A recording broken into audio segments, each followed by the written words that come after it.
Və aleykum əssalamətullah. Sual belədir ki, yetim uşaqlar böyüdən ana, yetim pulundan özü də qaldığı yerdə istifadə edə bilərmi? Əslində, yetim pulunu dinlə necə işlətsək olar? Yoxsa yığılmalıdırmı? Bir də atasız uşaq böyüdən anaya sədəqə vermək, fitrə vermək düşür. Deyirlər, bu düşmür, deyirlər, bu doğrudurmu? Ümumiyyətlə, əgər o yetimlər ananın öz uşaqlarıdırsa, ana yetimləri üçün verilən puldan özü və yetimləri üçün sərf eləyə bilər. Çünki o, onların analarıdır və onlar üçün verilən puldan özü və uşaqları üçün də istifadə edə bilər. Bu bir. İkinci, əgər onlara kimsə sədəqə və fitrə vermək istəyirsə, bəli, verə bilər. Kimsə əgər yetim uşaqlara, yəni atasız olan bu yetim uşaqlara, ana öz yetim uşaqlarına baxırsa, kimsə bu kimi yetimlərə fitrə və ya da sədəqə vermək istəyirsə, bəli, verə bilər. Kim deyirsə düşmür, o baxır hansı halda düşmür. Əgər onun atası yaxşı var dövlət miras qoyub gedibsə, bəli, ola bilər ki, onun artıq var dövləti kifayət qədər var. Belə halda o nə sədəqə, nə də fitrə düşməyə bilər. Çünki bunlar var dövlət sahibidirlər. Yəni, hər yetim dilənçi, kasıb, miskin demək deyil. Yetim onun sadəcə atasız olduğunu sübut edən bir addır. Amma onun kasıbçılığa dəlalət eləmir. Yetim onun atasının olmamasına dəlalət edən bir addır. Amma onun kasıb olmağına dəlalət eləmir. Bəli, yetim ola bilər ki, atalarından onlara var dövlət mülk qalıb və əlhəmdülillah naz-nimət içində böyüyürlər. Yetim də var ki, ataları heç bir şey qoyub getməyib və bunlar kasıbçılıq içindədirlər və belə halda isə onlara sədəqə fitrə də vermək olar. Və aleykum əssalamətullah. Sual belədir ki, çalışdığım qədəri ilə musiqi dinləmirəm, bilirəm ki, bu haramdır. Bəs uşaq üçün layilə oxumaq necə olarmı? Yəni, bu günah sayılmır. Bir də bilmək istəyirəm ki, qadın namazı səssiz qılırsa, təkbirləri və salamı da mı səssiz deməli, yoxsa səsli?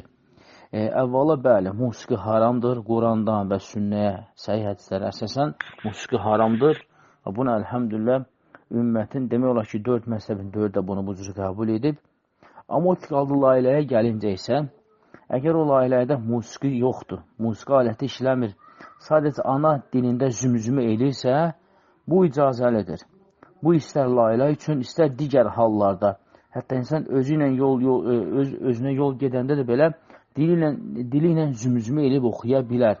Əgər ki, onun istifadə elədiyi sözlər şirk, küfür, Allaha qarşı asi olan sözlər deyilsə, bəli, insan zümzümə ilə yolda gedə bilər, uşağına layla da oxuya bilər, hətta müəyyən işlər görəndə də dili ilə zümzümə eləyə bilər. Bu icazəlidir. Amma o ki, qalırsa ki, qadın namazı səssiz qılırsa, onun dedikləri təkbir və salamlar da bunlar o dərəcə səssiz olmalıdır ki, yəni özünün qulağı eşidəcək tərzdə. Yəni qəlbində yox, yəni ürəyində deməli deyil. Dodaqları tərpənməlidir və qulaqları eşidəcək səviyyədə o təkbirləri, o salamları, onları eləməlidir. Yəni bu baxımdan səssiz ona görə deyirlər ki, yəni dodaqlar tərpənir, tələffüz olunur, amma yüngülcə tələffüz olunur ki, qulaqları eşidir. Amma qəlbdə deyilmir. Çünki qəlbdə deyilsə bu sayılmaz. Və aleykum əssalamətullah. Sual belədir ki, bu qrup sırf qadınlara aiddir. Olmazmıdır ki, bizim suallarımız hansısa bir dini, elmli bacı cavablandırardı. Sizə sual vermək günah deyil. Əvvəla biz sualı birbaşa sizlə təmas qrupu, sizdən sualı götürmürük. Bizə sualı sizin qrupların admini göndərir. Çünki siz hansı qrupdasınızsa, o qrupun admini sualı bizə göndərir və biz də sualı həmən adminə göndəririk. Biz sualı həmən adminə göndəririk, o da qruplarda paylaşır.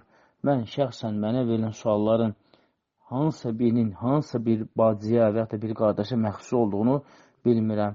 Mən sadəcə admin heyəti mənə göndərir, mən də o sualları cavablandırıb, təzən adminlərə göndərirəm, onlar da hər sualı öz qrupuna yönəldirlər.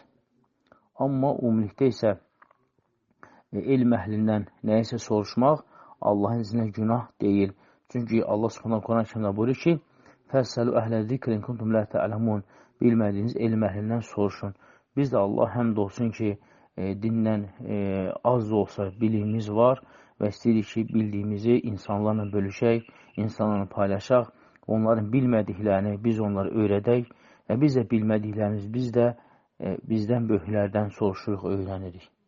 Və aleykum assalam və sual belədir ki, bir tanış qadın namaz qılmaq istəyir, yaxşı qadındır, amma hələ fikrini dəqiqləşdirə bilmir, qorxur namaza başlamağa.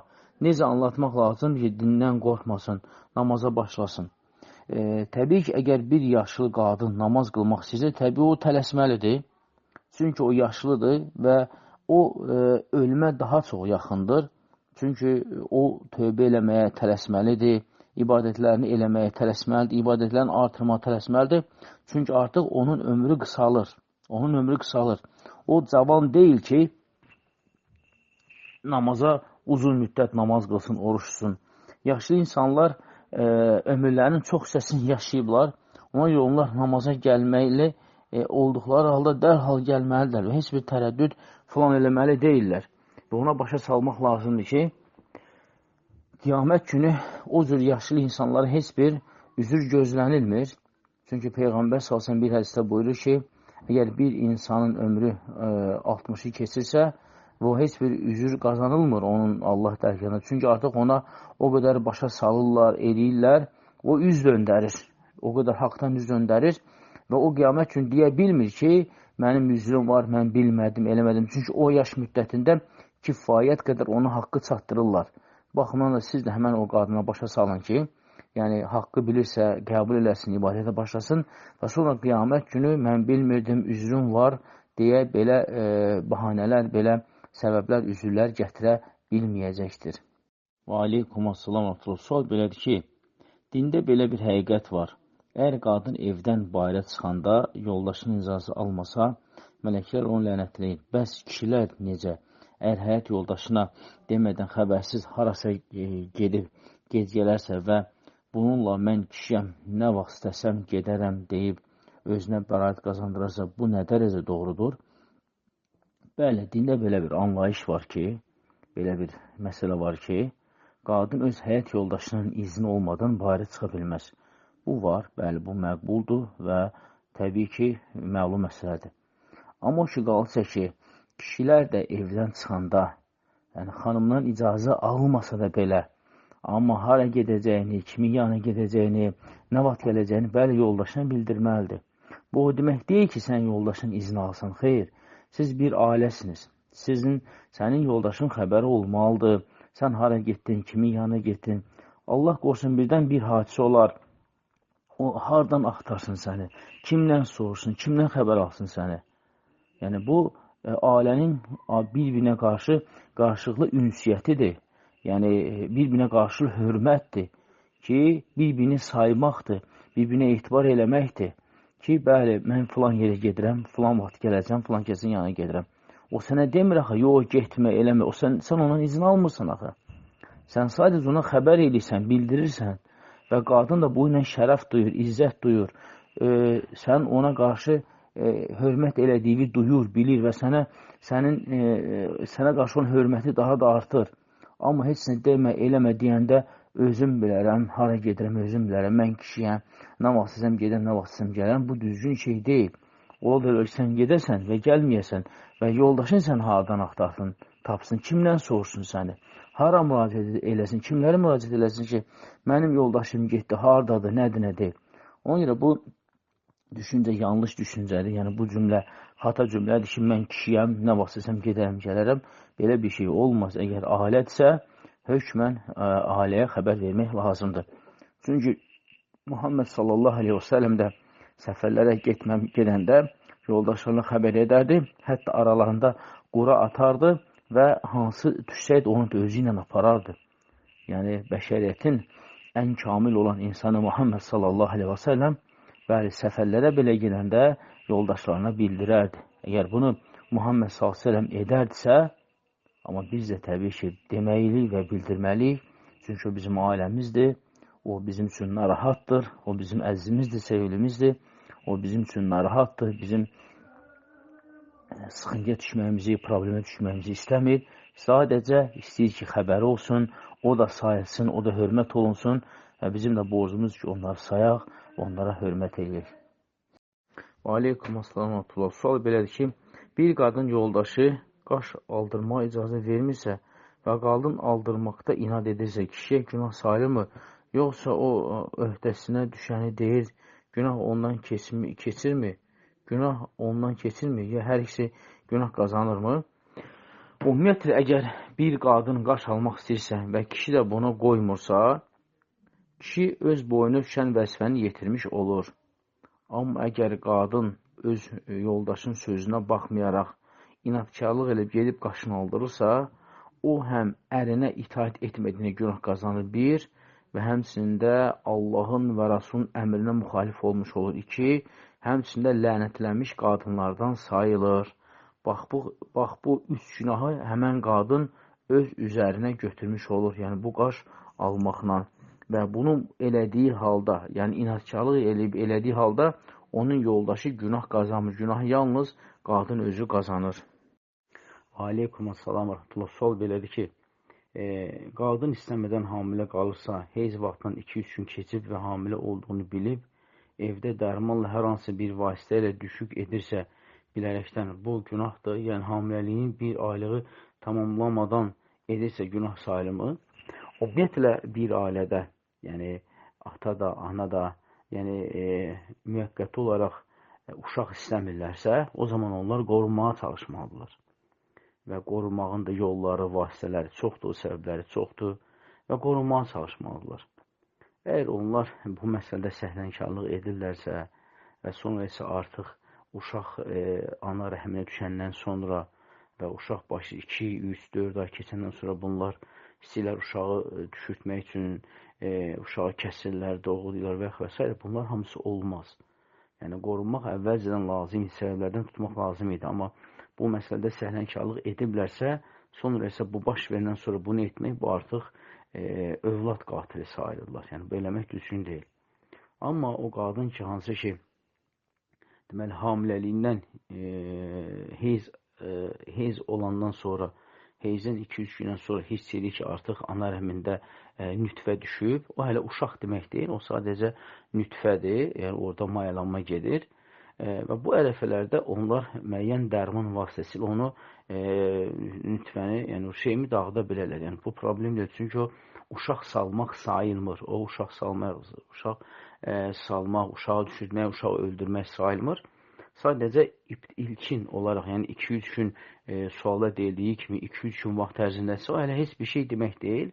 Və bunu da müəyyən dərmanlar vasitələrlə yəni onu təmizləyə bilərlər. Yəni həmən o prosesi dayandıra bilərlər. İnşallah ki, bu da yəni haram sayılmır. Amma o ki, qaldı ki, artıq bir aydan çox müddət keçir və artıq orada başlayır yavaş-yavaş formalaşmağa. Yəni bu vaxtda eləməsələr daha yaxşı olar. Amma 2-3 gündür, bir həftədir, yəni hələ yavaş-yavaş başlayır orada nəsə rüşeyimizə toplanmağa eləməyə. Bu böyük bir problem deyil, o uşaq demək deyil. Yenə də onu dərmanla, hansı bir vasitə ilə inşallah təmizləyə bilərlər, yəni saldıra bilərlər. Aleykum assalam və rəhmətullah. Sual belə ki, dəstəmaz aldıqdan sonra corabı soyunmuramsa, sonra uşağı yuyanda və ya əlimi yuyanda o coraba da su dəyərsə biraz dəstəmaz alındıqda ayağı yenidən yumaq lazımdırmı?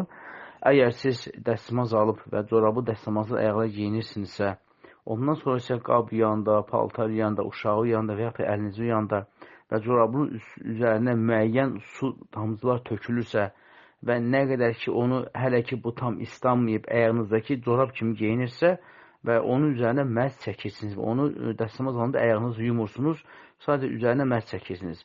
Amma siz görsəz ki, corab həddindən artıq çox islandı və artıq o əyaqda corab kimi qala bilmir, hökmən çıxarılmalıdırsa və siz onu çıxarmağa qərar verirsinizsə, o zaman siz artıq dəstəmaz alanda əyağınızı yuyursunuz. Amma nə qədər ki, əyağınızda üstünə tökülən damcıların miqdarından asılı olmayaraq hələm çox yaş deyil deyirsinizsə və elə də gəzmək özünüzə razı bilirsinizsə, deməli siz dəstəmaz alanda əyağınızı yumursunuz, sadəcə üzərindən məhz çəkirsiniz. Və aleykum assalam və rəhmətullah. Sual belədir ki, bilmək istəyirəm ki, ananın övladlarının yanında geyimi nə qədər açıq ola bilər? oğlum var 6 və 4 yaşında. Bəzən olur ki, üzr istəyirəm sualıma görə paltarımı dəyişəndə icazəsiz otağa girirlər. Hətta mən alt paltarında belə oluram. Ümumiyyətlə, ana çalışmalıdır ki, körpə uşaqlardırsa, onları yəni çox açıq-saçıq olmasın, Xüsusilə oğlan uşaqlarıdırsa, paltar dəyişəndə, eləyəndə çalışsın ki, uşaqlar ortağa girməsinlər. Düzdür, körpə uşaqlardır, amma hər bir halda uşağın tərbiyəsi ilə uşaqlıqdan olmalıdır, uşaqlıqdan başlamaq lazımdır. Çünki İbn Ömər radiyallahu anh soruşurlar ki, uşağın tərbiyəsi nə vaxtdan başlamaq lazım? Deyir ki, uşağın nə qədər yaşı var? Deyir, cəmi 6 aylıqdır, deyirsən 6 ay deyir, gecikmirsən. Niyə görə? Çünki uşaq tərbiyəsi uşaqlıqdan olmalıdır. Və əgər qadın öz evində körpə uşaqları varsa, yəni normal giyinə bilər. Məsələn, qolu açıq, məsəl üçün qısa şortiklə və ya da qısa yubqa ilə, yəni bu kimi giyinə bilər. Yəni alt paltarında da deyil, amma normal evdə məsəl üçün qardaşının, atasının ya da necə giyinə bilirsə, uşaqların evdə elə giyinə bilər. Çox açıq-saçıq giyinə bilməz. Çünki qadın həddini artıq açıq-saçıq yalnız öz həyat yoldaşı üçün geyinə bilər. Və evdə heç kim olmayanda və ya da uşaqlar yatanda, bəli, qadın öz həyat yoldaşı üçün istənilən formada geyinib, bəzənib, düzənə bilər. Amma evdə xüsusilə oğlan uşaqları varsa, o zaman qadın geyməyinə fikir versin. Çünki uşaqların da başında yəni pis qalmasın. Yəni açıq-saçıqlıq qalmasın. Ona görə çalışmaq lazımdır ki, yəni bu məsələyə diqqət yetirilsin. Həmçinin əgər icazəsiz otağa girirlərsə də belə uşaqlara başa salmaq lazımdır. Necə Quran-ı Kərimdə də Allah Subhanahu buyurur ki, o cür yaşlı olan uşaqlar sizin otağınıza girəndə qapını döyüb girsinlər, yəni izin alsınlar. Və siz də uşaqlarınızı o cür başa salın ki, evdə olan zaman qapını döyməmiş içəri girməsinlər, hökmən döysünlər. Və buna da inşallah o üzərində uşaqları tərbiyə edin Allahın izni ilə. Və aleykum assalam və rahmetullah. Sual belədir ki, 3 və 6 yaşlı uşaqlar İslam dinindən nələri bilməlidirlər? Onların günlük proqramı necə olmalıdır? Təbii ki, uşağa İslamı öyrətmək o qayıdır həmən uşaqların, belə deyim, qabiliyyətinə. Əgər uşaqlar zəkalıdırlarsa, dərrakalıdırlarsa, bacarıqlıdırlarsa, o zaman eyb etməz ki, onlara yavaş-yavaş İslamdan məlumat öyrədəsiniz. Yəni, Allahın tanıtdırasınız, Peyğəmbərini tanıtdırasınız, Allahın tovhidini tanıtdırasınız. Sonra yavaş-yavaş İslamın rukunları, İslamın şərtləri, sonra imanın şərtləri, sonra yavaş-yavaş sahabələrdən onlara tanıtdırasınız, sahabələrin həyatından danışasınız onlara, sahabələr kimlərdir öyrədəsiniz. Sonra yavaş-yavaş başlayasınız ki, artıq deməli, namazın rukunlarından, vacibatlarından, yəni İslamı yavaş-yavaş uşağa öyrətməyə başlayasınız. Yəni, bütün bu, təbii ki, burada konkret bir proqram yoxdur ki, biz deyək ki, belə bir proqram üzərində gedin. Amma dediyimiz mərhələli şəkildə eləyə bilərsiniz Allahın izi ilə. Yəni, başlayın Allahdan, Allahın tovhidindən, yəni Allah Taala öldürəndir, dirildəndir, ruzi verəndir, hər şey Allah istəsə olur, istəməsə olmur və bu cür. Sonra isə tədricən Peyğəmbər, sonra isə İslam, iman və tədricən belə mərhələli şəkildə inşallah ki, öyrədə bilərsiniz. Və aleykum assalam və rahmetullah. Sual belədir ki, neçə yaşında olan oğlan uşaqlarının yanında artıq mütləq hicabda olmalıyıq. O qayıdır həmən oğlan uşağının inkişafına. Əgər oğlan uşağı 8-10 yaş aralarındadırsa, amma artıq hər şeydən başı çıxır. Yəni, qadın kimdir, kişi kimdir, o necə olur, bu necə olur, o nətərdir, bu nətərdir. Bu şeylərdən başa çıxırsa, artıq elə onun o yaşında, hətta 15-ə çatmamış belə yanında artıq hicablı gəzmək lazım və övrət ilə sitr eləməlidir. Amma yox, baxırsan ki, 8-10 yaşındadır, hələ də uşaq, hələ dərrakalı deyil, bu kimi şeylərdən başa çıxmırsa, onun yanında sadəcə başı açıq gəzmək olar, çünki hələ o buluğa çatmayıb. Çünki buluğa çatmaq həddi oğlan uşağında ya 15 yaşlı ilə qoltuq altında və övrət yerində tüklərin çıxmasıdır. Yəni, bu iki vəsf oğlan uşağının həddi buluğa çatmasıdır. Amma ondan aşağı yaşda isə, dediyimiz kimi 8-10 yaşında, əgər bu artıq hər şeyi ayırt eləyirsə, başa düşürsə artıq bunun yanında hicablı gəzilməlidir və övrət yerləri sit örtülməlidir. Və aleykum assalam. Sual belədir ki, qızımın 2 yaşı olanda yıxıldı və qaş nahiyəsi partladı. Biz də başa düşmədik, tikiş qoymadıq. Hal-hazırda həmən yeri çox pis görsənir. Yoldaşım da deyir ki, həmən yeri yerli keyləşmə ilə yenidən həkim balaca bir yeri kəsib yenidən tiksin. Yəni, burada haram bir şey varmı? Harca bir ay bundan əvvəl uşaq birdən yıxıldı və o biri qaşı partladı. Biz də tikiş qoyduq və həmən qaşı tamamilə sağaldı. Elə olandan sonra bu fikrə düşdük ki, bəlkə tikiş qoyaq. Əgər istər oğlan, istər qız uşağında, əgər zahiri gözəllik, xilqəti gözəllik pozulubsa, misal üçün siz deyən kimi, yəni qaş partlayıb və tikiş qoyulmayıb və ortada məsafə yaranıb və baxırsan ki, qaş aralıdır. Bu xilqəti gözəlliyi pozmuş sayılır. Yəni bu əməl xilqəti gözəlliyi pozulmuş sayılır və bunu da müasir cərrahi əməliyyatı ilə və ya da plastik əməliyyatdan elətdirə bilərsiniz və burada da haramçılıq yoxdur. Çünki sizin tələbiniz onun xilqəti gözəlliyini gözəlləşdirmək deyil. Sizin tələbiniz, istədiyiniz onun öz xilqəti gözəlliyini qaytarmaqdır və şəriət də buna icazə verir. Şəriət buna icazə verir. Yəni sizin o uşağın, qızın qaşı əgər aralıdırsa, siz onu yenidən əməliyyat elətdirib, ora tikiş qoydurub və qaşını əvvəlki vəziyyətinə Allahın izni ilə qaytara bilərsiniz və Allahın izni ilə də haramçılıq yoxdur. Və aleykum assalam. Sual belədir ki, bir bacı soruşur ki, eşitdiyimə görə qohumlarla əlaqəni kəsmək olmaz. Amma həmin bacının yoldaşı ilə bacısı əri cahil vaxtı söz-söhbət olub, küsüblər. İndi bacının əri namaz qılandır, digəri isə cahildir. Onlar nə etməlidirlər? Təbii ki, qohumluq əlaqəsini heç bir halda kəsmək olmaz. İstər cahil olsun, istər namaz qılan olsun, fərqi yoxdur, əlaqəni kəsmək olmaz. Əgər bunlar arasında cahillikdə söz-söhbət düşübsə və indi də əlhəmdülillah artıq bacının əri namaz qılandırlarsa, bəli, təbii ki, bunlar qohumluq əlaqəni bərpa eləsin və Allahın izni ilə ünsiyyət qursunlar və halallaşsınlar və inşallah daimən də bir-birinə qohumluq eləsinlər, bir-birinə dayaq olsunlar, bir-birlərin çətin günlərdə yanlarında olsunlar və sevinclərin, kədərlərin bir yerdə bölsünlər. Yəni, qohumluq əlaqəsini bərpa eləsinlər. Yəni, bir-birinə küslük qalmasınlar.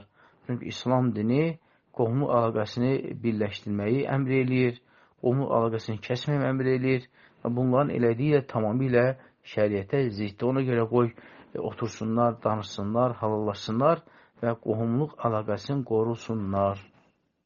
Və aleykum assalam artullah. Sual belədir ki, vaxtilə hamiləliyi bilərəkdən həkim yolu ilə pozmuşam. 4 həftəlik, 5 həftəlik. İndi tövbə etdim. Həmən günah bağışlanarmı? Yoxsa bunun kəfarəsi varmı? Nə etsək bu günahımız Allah Taala bağışlayar? Ümumiyyətlə, bəli, sizin elədiyiniz günahdır. Çünki insan uşaq öldürə bilməz, onun icazəsi yoxdur. O valideynlər ki, uşaqların ana bətnində kəsirlər, doğruyla çıxardırlar, bunlar övlad qatilləri sayılırlar həqiqi mənada. Amma bir insan isə tövbə edibsə və bu əməlindən çəkinibsə və təbii ki, Allah Subhanahu taala tövbələri qəbul edəndir, tövbələri qəbul edəndir.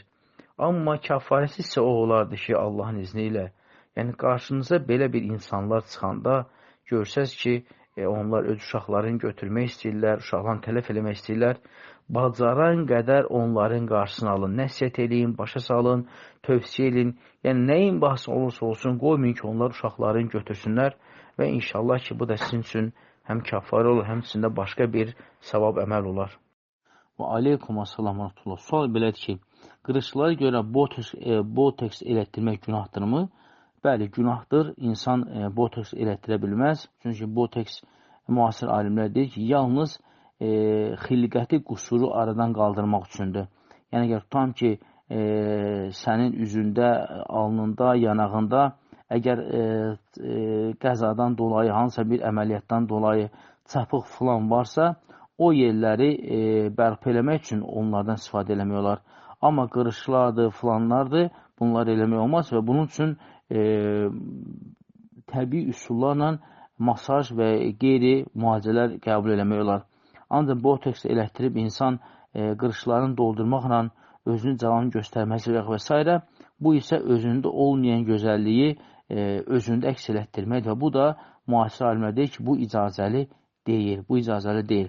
Əgər xilqəti gözəlliyi bərpa eləmək istəyirsə, yəni dediyimiz kimi tutam ki, nə vaxtsa qəza keçirib və ya da ki, əməliyyat keçirib, üzündə, gözündə çapıq, yarıq əmələ gəlib, onları botoks elətdirə bilər. Amma isə hər şey normaldır, sadəcə üzü qırışıbsa, o qırışları botoks vasitəsilə bərpa eləmək olmaz. Və aleykum assalam. Sual belədir ki, məni həmişə bir sual düşündürüb. Mən qaynımgilin ailəsi ilə bir həyətdə qalıram. Bizim davamız oldu 7 il bundan qabaq. Uşaq üstündə qaynım arvadı ilə möhkəm dalaşıq. O həmişə mənə deyirdi ki, Allah bəlanı verəcək, görəcəksən.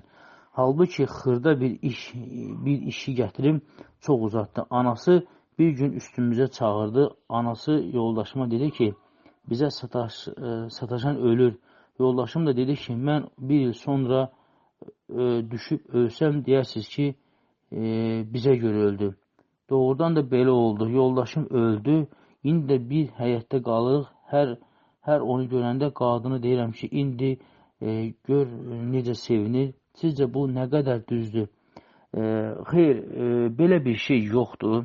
Yəni, kimsə sizlə dalaşmağı, nəsə deməyi, onun deməyi ilə sizin yoldaşınız dünyasını dəyişməyib. Sizin yoldaşınız Allah Subhanahu əcəli ilə, qədəri ilə dünyasını dəyişib. Sadəcə ola bilər ki, onların dediyi ilə sizin yoldaşının qədəri üstüne düşüb. Sizin yoldaşınızla onların dedikləri üst-üstə düşüb. Sadəcə budur. Amma kimlənsə sataşmağına görə, dalaşmağına görə bizə sataşan ölür, qalmır. Təbii ki, hər bir insan ölür. Yəni, sizin yoldaşı istəyir ona sataşsın, sataşmasın, arada dava düşsün, düşməsin. Geçir, hamı öləcəkdir. Hamıya da ölüm yazılıb. Amma yoldaşsız hadisədən bir il sonra ölməsi, bu onlarla savaşdığına görə deyil. Bu sadəcə onun əcəlinin tamamlandığına görədir, Allahın qədərinə görədir. Amma əgər sizin, belə deyim, həyətinizdə bir yerdə qalırsınızsa və bunlar bu cür şər insanlardırsa, o zaman sizin üçün ən yaxşı məsləhət, siz oradan evi satıb, kənar bir evdə evə köçməyiniz daha yaxşı olardı, əgər bu cür şər insanlardırlarsa. Yox, artıq düzəliblərsə, hər şeyi başa düşüblərsə və ünsiyyət yaxşıdır, o zaman yaşaya bilərsiniz, problem yoxdur. Amma hələ də ki, şərlərində davam edirlər, hələ də isə düşmənsiz ədavət edirlərsə, o zaman satıb oradan köçə bilərsiniz, başqa bir yerdə gedib yaşaya bilərsiniz. Amma sizin yoldaşının ölümü ilə, onların dediklərinin heç birinin əlaqəsi yoxdur. Hər şey Allahın qədəri iləndir. Sadəcə sizin yoldaşınızın əcəli o vaxt idi və qədəri o vaxtı yazılmış və əcəl də o vaxtı tamamlandı və o dünyasını dəyişdi. Yəni, qısa və konkret bu qədər. Yəni, çox məsələn dərinə getməyin, düşünməyin. Əlhəmdülillah, müsəlmansınız, Allahın qədəri var, Allaha sığının. Hər bir şeydə Allaha güvən, Allaha arxayın olun və Rəbbiniz qarşısında haqqında gözəl zəndə olun və qonşunuz pisdirsə, satın və oradan uzaqlaşın. Və aleykum assalam. Sual belədir ki, hər dəfə deyirəm ki, uşağa əl qaldırmayacam, çox dəzəldir, 100 dəfə etmə deyirəm, 100 dəfə etmə deyilən şeyi yenə edir. Mən də vururam, uşağı vurmaq günahdır mı? Ümumiyyətlə, uşaqları vurmaq olmaz. Uşaqları yalnız təlim baxımından yüngülcə zərər vermədən yumuşaq yerinə vurmaq olar. Amma uşaqları kobudcəsinə qaldırmaq, yerə çırpmaq, müəyyən bir vasitələrlə əl qaldırmaq, bunlar olmaz. Çünki bu kimi hərəkətlər birinci həm sünnəyə ziddir. Yəni, Peyğəmbər s.ə.v uşaqları bu cür vurmayıb və vurmağı da qadağan eləyib və ikinci uşağa sözlə başa salmaq lazımdır. Çünki uşağa döymə eləmək o uşağın gələcəkdə bütün həm fiziki sağlamlığına ciddi zərər edir, həmçində uşağın əxlaqına çox mənfi təsir edir. Çünki uşaq artıq söz başa düşmür, bilir ki, uzağı məni bir dənə, iki dənə vuracaqlar, qutarıb gedəcək. Amma uşağa uşaqlıqdan qorxutmaq, Allah qorxusuna olmaz, bunun zərəri budur, bunun zərəri budur. O bu kimi öyüd nəsihətlər verəndə uşaq onu başa düşür. Hətta bu təcrübədən də bu cür, praktikadan da bu cür hesablanıb ki, yəni uşaq tərbiyəçiləri deyirlər ki, uşağı döyməkdəncə uşağı başa salmaq deyir daha effektiv təsirə malikdir. Yəni fərqi yoxdur, 2 yaşlı, 3 yaşlı uşağa sözlə başa salanda daha tez başa düşür, nəinki onu döyəndə və yaxud da əl qaldıranda, vuranda. Dediyimiz kimi bu həm uşağın tərbiyəsinə mənfi təsir göstərir və həmçinin onun fiziki sağlamlığına ciddi qüsur yaradır və bu cür uşaqlar böyüyəndə Allah qorusun ciddi xəstəliklərlə qarşılaşırlar. Çünki onun orqanları hələ tam bərqərar olmayıblar, bədəndə bərkiməyiblər. Uşaqlar möhkəm döyüləndə orqanlar yerindən tərpənir və bu gələcəkdə istər qız uşağı, istər oğlan uşağı gələcəkdə böyük fəsadlar verir. Böyük fəsadlar verir. Hətta qız uşaqları körpəlikdən şiddətli döyülməklərinin səbəbindən hətta onların gələcəkdə o ana rəhmi, yəni matka dediyimiz ana rəhmi belə yerindən oynaya bilər və bu da uşağın gələcəkdə sonsuzluğuna gətirib çıxara bilir. Və amma bütün bunun səbəbi uşaqların körpəlikdən döyülməsidir. Ona görə uşaqlar döyülməli deyil və onlar başa salınmalıdırlar. Və aleykum assalam atullah. Sual belədir ki, övlada nənə qurban, mama qurban demək olmaz. Necə başa sala bilərəm əgər insanlar cahildirlərsə? Təbii ki, başa salmaq lazımdır. Yəni, necə başa sala bilirsiniz, elə də başa salın. Əvvəla başa salın ki, qurban yalnız Allaha olur. Qurban yalnız Allaha olur. Və məxluqatın məxluqata qurban olması icazəli deyildir. Məxluqat yalnız Allah Subhanahu qurban ola bilər. Amma o ki, qalırsa ki, insan sevincindən, istəyindən o sözləri deyirsə, o sözləri əvəz eləyən başqa sözlərlə əvəz eləsin. Məsəl üçün, desin ki, balam mənim, əzzim mənim, misal üçün, gözümün işığı mənim, ürəyim mənim, ciyərim mənim, misal üçün, bu kimi şeylər. Hansı ki, və yaxud da ki, quzum mənim, bu kimi sözlər. Yəni, hansı ki, əgər o ona olan sevgisini ona bildirmək istəyirsə, nənə qurban, mama qurban deməyə ehtiyac yoxdur. Çünki ona nənəsi, nənə maması qurban olan deyil. Bunu başa düşmək lazımdır. Çünki biz nə qədər nənə qurban, mama qurban məsələləri görmüşük ki, uşaq əməliyyat olan zaman ona hər hansı bir orqan lazım olub, nə nənə, nə də mama o qurbanı verməyiblər ona. Ona görə bu söz dildə deyilən mücərrəd sözdür. O sözün də arxasında həqiqət dayanmır, amma o söz şirkə aparan sözdür. Ona görə biz onlara həqiqət olanı çatdırmalıyıq ki, insan bunu eləməli və deməli deyil. Amma sevgidən dolayı nə qədər sözlər varsa, şəriətə müxalif olmayan sözlər varsa, o sözləri deyə bilər. Amma bu kimi sözləri demək düzgün deyil. Sadəcə bu cür başa salın Allahın izni ilə. Və aleykum assalam Rasulullah. Sual belədir ki, mən belə istərdim ki, qaş almaq nə dərəcə düzgündür? Əgər mən yoldaşıma görə gözəl görünmək istəyirəmsə, bu olarmı? Xeyr, qaş almaq olmaz. Çünki Peyğəmbər sallallahu aleyhi və sələm qaş alan və aldıran qadınları lənətləyib. Və əgər siz yoldaşını gözəl görsənmək istəyirsinizsə, o qaşı təhcə sizin yoldaşınız görmür axı. Siz bayıra çıxanda onu başqası da görür. Ona görə qaş almaq gözəllik əməlindən deyildir. Gözəllik əməlindən deyildir. Siz yoldaşına gözəl görünmək üçün saçınıza qəşəng rəng vurun, üst başınızı belə müəyyən kosmetika eləyin, gözəl geyinin, keçinin, gözəl xasiyyətli olun, xoş dilli, xoş xasiyyətli olun. Yəni gözəl davranın, yaxşı davranın, şirin davranın. Bu da yoldaşına gözəl görsənmək. Onun sözündən çıxmayın, onu əsəbləşdirməyin.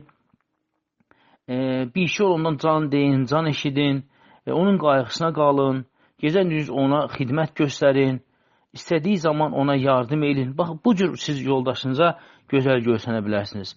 Amma yox, siz qaş alıb ki, mən yoldaşımı gözəl görsənmək istəyirəm və yoldaşınız nəsə istəyən kimi sizdən it pişik kimi davranmaq, qışqırmaq, yoldaşın üstünə belə böyük-böyük səslər qaldırmaq, səsini ucaltmaq və onun qayğısına qalmaq, çay istəyənə get özün süz, mən yorulmuşam və s.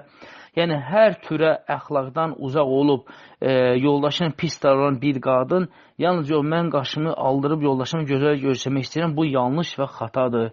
Ümumiyyətlə, bu şeyi yadda saxlayın ki, qaş almaq haramdır. Hər bir formada qaş almaq haramdır və Peyğəmbər sallallahu aleyhi ve sellem həmən qadınları alanı da və aldıranı da lənətləyib. lənətləyib. Ona görə çalışın, bu əməldən üz döndərəsiniz, tövbə edəsiniz.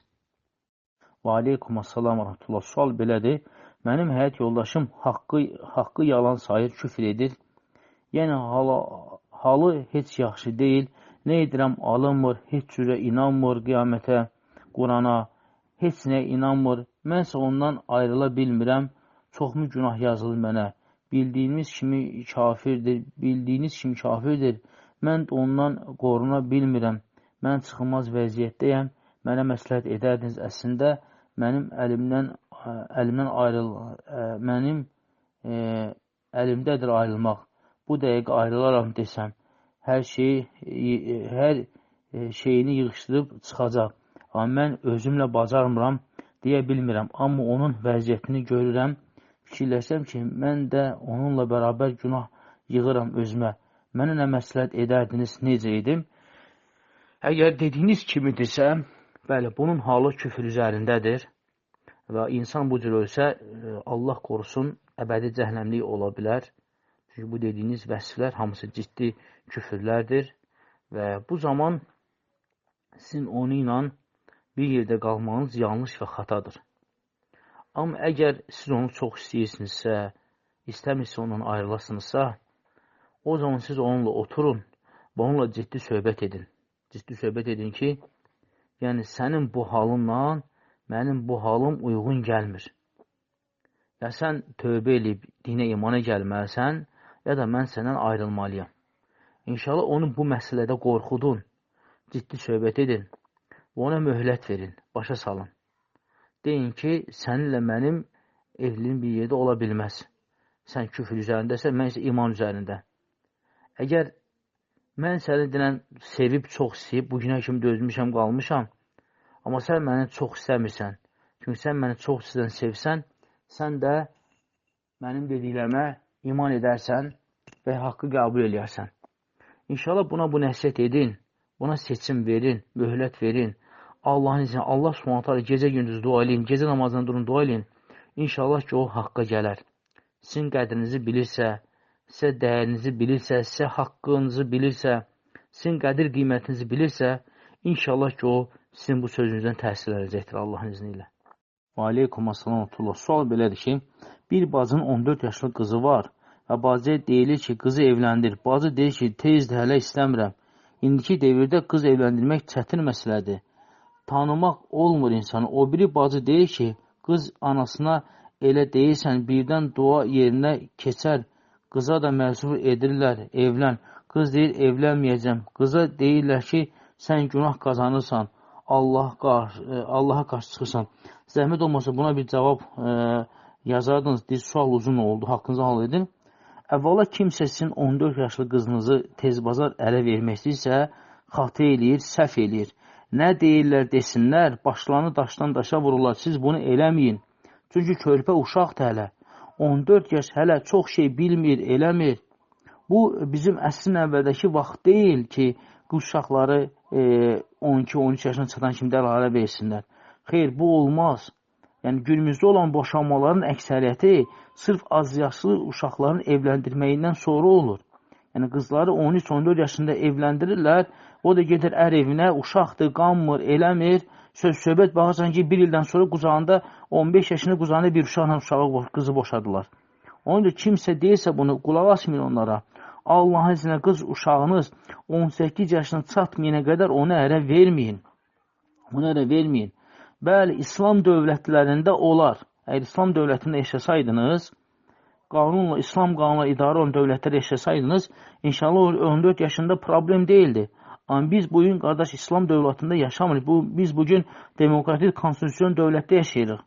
Və bu dövlətin özündə əvvəla 18 yaşına çatmamış evləndirilən uşaqlara görə cəza vardır, həbs vardır. Bu bir. İkinci də o uşağın nigahı qeydiyyata alınmır heç. Yəni, hər bir halda siz bunu eləsəniz, siz cinayət etmiş olacaqsınız. Ona görə kimsə deyirsə, məcbur edirsə, qələt eləyir. Onlara fikir verməyin. Allahın izni ilə 18 yaşına çatmayana qədər qız uşağınızı ərə verməyin. Sonraki peşmançılıq sizə fayda verməyəcəkdir. O hələ uşaqdır, körpədir. O hələ çox şey dərkiləmir, başa düşmür hələ. Ona başa salın. uşağı başa salın ki 18 yaşına qədər öyrədin, bildirin, ər evində necə olur, necə olur. Amma subhanallah 14 yaşında qız uşağı və tələsdirlər ki, ərə ver, buna görə günah daşısın. Xeyr, niyə görə günah daşımalıdır ki? O qız nə edir ki, günah daşısın? Nə edirdi o qız ki, günah daşısın? Oturub anasının evində də nə günah daşıyır ki o? Ona görə kimsə bunu deyirsə, səhv edir, xata edir və onlara fikir belə verməyin. Və aleykum assalamatullah. Sual belədir ki, qadın kişinin cibindən pul götürüb xərcləyə bilərmi? Bazarlıq edəndən sonra deyir ki, zövcəsinə, yoxsa pul vermir. Bu barədə bir hədis vardır ki, deməli, Muaviyyənin anası Hind bin Əbu Utbə radiyallahu anhə, hamı bilir ki, Muaviyyə radiyallahu anh Abu Sufyanın oğlu idi və Hind də onun anası idi. Və onlar İslam'a gəldikdən sonra, deməli, Hind radiyallahu anhə gəlir, Allah Rasulullah deyir ki, ya Rasulallah, Abu Sufyan paxıldır, mənim və uşaqlarımın haqqını ödəmir. Olar mən onun cibindən icazəsiz götürüm. Allah Rasulü buyurur ki, xudi mə yəkfik və libəniki. Allah Rasulü buyurur ki, özünə və övladlarına bəs edən qədər onun cibindən götür. Yəni, bu deməkdir ki, əgər bir kişi ailəsinin haqqını ödəmirsə, yəni onların ehtiyaclarını təmin eləmirsə, pulu ola, bunu eləmirsə, xəsislik eləyirsə, o zaman qadın ərinin cibindən onun izni olmadan öz uşağına və evinə, uşaqlarına və özünə bəs edəcək qədər götürə bilər. Amma alimlər deyir ki, burada israf olmamaq şərti ilə, yəni ehtiyac olan qədər icazəsiz götürə bilər və bu oğurluq sayılmır.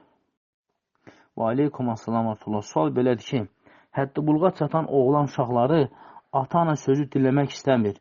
Baxmayaraq ki, ata-ana onları məscidlərdə böyüdüb, daimə namaza aparıb, oğlanlarla dost kimi olub. İndi valideyn saymır, uşaqlar nə məsləhət edərdiniz? Təbii ki, çox heyfsiləndirici bir haldır ki, uşaqlar məsciddə böyüyə ata-anaya sözünə qulaq asmırlar, dinləmirlər. Bu da artıq həqiqətən də çox böyük bir problemdir. Çünki bunun əsas təsiri valideyn nəzarət eləməli idi ki, uşaqlar bu təsirə düşməsin. Və bu təsir ələxüsus məhəllədən yaranır, yəni çöldəki dostlarından qaynaqlanır. Ona görə uşağı ibadətdə olmayan uşaqlarla dostluq eləməyə qoymaq lazım deyil. Yəni, əgər valideyn evdə uşaqların İslam tərbiyəsi verirsə, son uşaqlarını çölə buraxırsa, o uşaqlar çöldə cahil, dinsiz ailənin övladları ilə dostluq edirsə, bax, bu sözə qulaq asmanın səbəbi də məhz o olur. Ona görə valideyn evin içində də, çölündə də uşağın tərbiyəsinə ciddi fikir verməli idi. Yəni, əgər uşaq evdə İslam tərbiyəsi alır və çöldə gedir, cahillərlə oturub durursa, təbii ki, bu onun əxlaqına çox böyük bir təsir edir. Ona görə valideyn, əgər uşaq, övladlar bu cürdürsə, o zaman valideyn müəyyən tənbih edici vasitələrdən istifadə eləsin. Yəni, müəyyən məsələdə onlara etdiyi məsrəflərdən biraz azaltsın. Yəni, onların islah olması üçün onların müəyyən istəklərinin qarşısını alsın və müəyyən çətinliklər yaşatsın onlara. Hər istədiyin dediyin almasın və həmçində başa salsın ki, bu cür olmalıdır. Yəni, əgər valideyn, övlad əgər valideynlər itaətsizlik göstərirsə, təbii ki, bu artıq övladların valideyninə qarşı ağ olması deməkdir, üzünə qarşı ağ olması deməkdir ki, bu da böyük günahlardan biridir. Ona görə valideyn çalışsın ki, bunlara müəyyən tədbirlər görsün, müəyyən ölçülər götürsün bunlar üçün. Onlardan biri də budur ki, onların müəyyən məsrəflərini azalsın. Yəni, onların istədiklərini müəyyən formada daralsın, yəni qısaltsın ki, inşallah ki, bəlkə bu onların islah olması üçün müəyyən bir tərbiyələndirici vasitə olar. Aleykum assalam artullah. Sual belədir ki, əgər qadına uşaqlıqda əqiq kəsilməyibsə, valideyn cahil olubsa, indi o qadına əqiq kəsmək vacibdirmi? Yaxud indi o əqiqi qadın yoldaşı kəsməlidir, yoxsa ata yoxdursa bəs? Ümumiyyətlə, əgər bir insana ata-anası əqiq kəsməyibsə, alimlər deyir ki, hətta uşaq öz atasının yerinə özünə əqiq kəsə bilər. Öz atasının, anasının yerinə özü üçün əqiq kəsə bilər. Yəni, bir qadın əgər ata-anası əqiq kəsməyibsə, bəli, yoldaşı istəsə kəsə bilər. Düz, yoldaşına vacib deyil, amma öz yoldaşının xətrinə, yəni onun, belə deyim, onun üçün kəsərsə inşallah, yəni onun yoldaşı, öz yoldaşı olduğu üçün, İstəməz ki, onun boyunda yük qalsın, ata-anasının boyunda yük qalsın və öz yoldaşı üçün kəsir, inşallah bu icazəlidir. Amma yox, yoldaşı kəsmək istəmirsə, yox, mən kəsmirəm, istəmirəm, o zaman qadın özü öz pulundan xırda-xırda yığıb, yəni qoyunun əqiqi pulu düzəlib, ondan sonra özü üçün kəsə bilər. Və aleykum assalam. Sual belədir ki, mən namaz qılıram, yoldaşım içki içir, mən çox əsəb keçirirəm, pulu içkiyə verir deyə içir. İçir deyə özümdən asılı deyil, içkini görəndə yoldaşıma qarşı pis davranıram. Təbii ki, bunu hər bir qadın bu cür edir. Çünki əgər o görəndə ki, kişi gedir, işləyir, əziyyət çəkir və sonra həmən pulu ailəsinə aparmağa vəzən gedir, içkiyə verir və təbii ki, hər bir qadın bunu görəndə əsəbləşər, o yoldaşına qarşı pis davranar. Amma siz ona çalışın ki, ayıq olanda başa salın, nəsihət eləyin, Allahla qorxudun, dinə dəvət eləyin, namaza dəvət eləyin və bu kimi hallar. Allaha çoxlu dua eləyin. Amma dəvət etmirsinizsə, dua eləmirsinizsə, başa salmırsınızsa, mücərrəd o içki içəndə sizin pis ona davranmağınız bu üzü yaxşıya tərəf getmir. Yəni, belə hal axırda üzü boşanmaya tərəf gedir. Çünki içkili halda onu heç bir şey başa sala bilməzsə, deyə də bilməzsiniz də. Çünki heç nəyə qalmır, dərk eləmir, çünki ağıl təbəqəsi örtülüb. Amma ağıl başda olsa, ona nəsihət edəcəz, başa salsız Allahın izni ilə, inşallah ki, Allah ona hidayət eləyər. Və aleykum assalam. Sual belədir ki, mənim yoldaşımın 2 ailəsi var və mən 3-cüyəm. Amma onların məndən xəbəri yoxdur və hər dəfə mənim yanımda, bizim evdə olanda, yəni qalanda yalan danışmaq məcburiyyətində qalır. Bu nə dərəcədə günahdır və mən buna görə günah daşıyıram.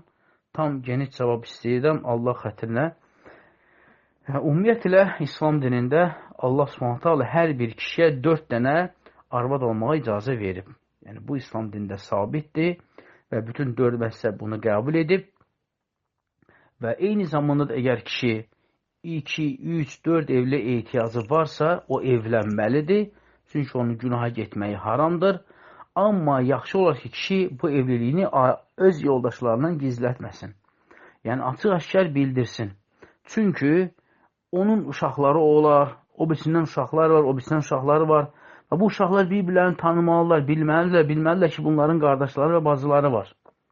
Əgər bu qardaş 2-ci evlilik olurlar və 3-cüyə də evlənibsə, o zaman hökmən qoy 1-ci və 2-ci yoldaşlarına bunu bildirsin. Yəni, zaten onsuz da onlar da qısqanclıq olmayacaq. Çünki artıq 1-2 var və qısqanclıq demək olar ki, nisbətən çəkilib. Qoy bildirsin ki, 3-cü də evlənirəm və yaxud da evlənmişəm ki, hətta sizin evdə qalan vaxt onun yalan daşmağına zərurət qalmasın. Çünki bu məcburiyyət deyil. Heç kim səni yalan daşımağa məcburiyyət eləmir. Bu dini bir əhkam deyil, bir dinin, bir kafirlərin qarşısında bu yalan danışmaq deyilsə, nəyəsə məcbur qalasan. Bu sadəcə insan özü evlənib və ailəsindən gizlədir və hal-hazırda yalan danışır. Bu yalan danışmağa yox, insan günah daşıyır. Ona görə qardaş, qoy açsın, bildirsin ailəsinə ki, vəziyyət bu cürdür, mən evlənmişəm. Sadəcə bunu hikmətlə desin, başa salsın Allahın izni ilə. Hətta lazımdır, qoy sizi də görüşdürsün, danışasınız, bir-birinizi tanıyasınız, uşaqlar bir-birlərini tanısınlar. Amma gizlin evlənib və sonra yalan danışmaq bu artıq günahdır və bu cür evlilikdə də bərəkət də olmaz. Yəni, insan çalışsın ki, evlənibsə ailəsinə bildirsin və yalana da ehtiyac qalmasın. Çünki Allah qorusun, bu günahdır və amma sizin burada heç bir günahınız yoxdur. Yəni, siz burada heç bir günah falan daşımırsınız, məsuliyyəti sizin yoldaşınız daşıyır ki, öz ailəsinə deməyib və bildirməyib və yalan da o danışır və günahın da o özü qazanır və siz də heç bir günah sahibi deyilsiniz Allahın izni ilə. Və aleykum assalam. Sual belədir ki, qadınlar cihada getmədən şəhid savabı necə qazana bilər? Bir hədisdə Allah Rasulü söyləyib ki, deyir ki, ey Ayşə, qadınlar üçün cihad var və deyir ki, ya Rasulü, hansı cihad o? Deyir, o cihad ki, orada nə döyüş var, nə də ki, öldürmək, o da qadının həccidir. Yəni, həcc etmiş qadın Allahın izni ilə cihad savabını əldə etmiş sayılır.